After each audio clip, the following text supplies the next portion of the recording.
Okay, so we're going to talk about a few more stadiums that were a waste of money. This, like the last video, will be based on a combination of factors, so without further ado, let's get started.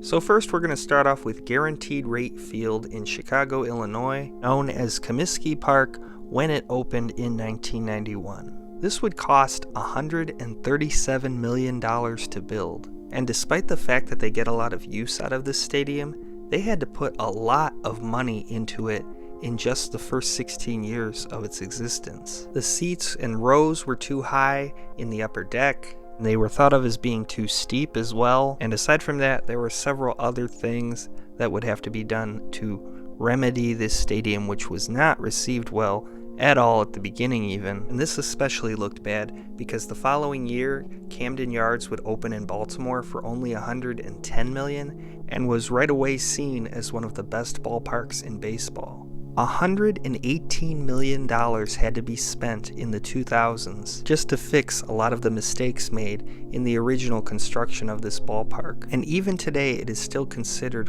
one of the worst ballparks in baseball. Despite what was paid to build it in the first place has practically already been spent on renovating it. And there's already discussions about replacing it, but just overall, in its original construction, they did not get the value out of what was spent on this stadium.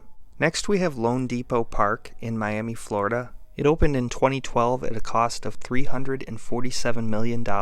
And the reason that this stadium has been a waste of money is frankly just because nobody really uses it.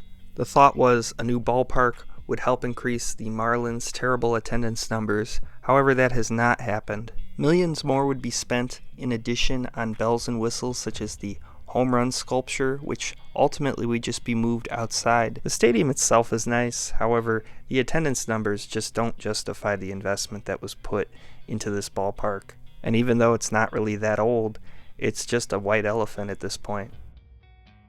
And lastly, we have the Georgia Dome, which was only open from 1992 to 2017, primarily as the home of the Atlanta Falcons, for $214 million.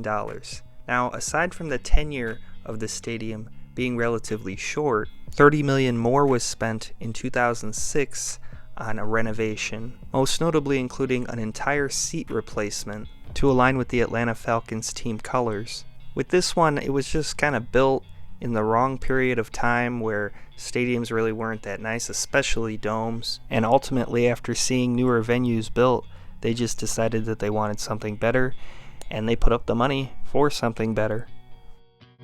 So let me know what you think. Do you think these stadiums were a waste of money? Let me know, and thank you for watching.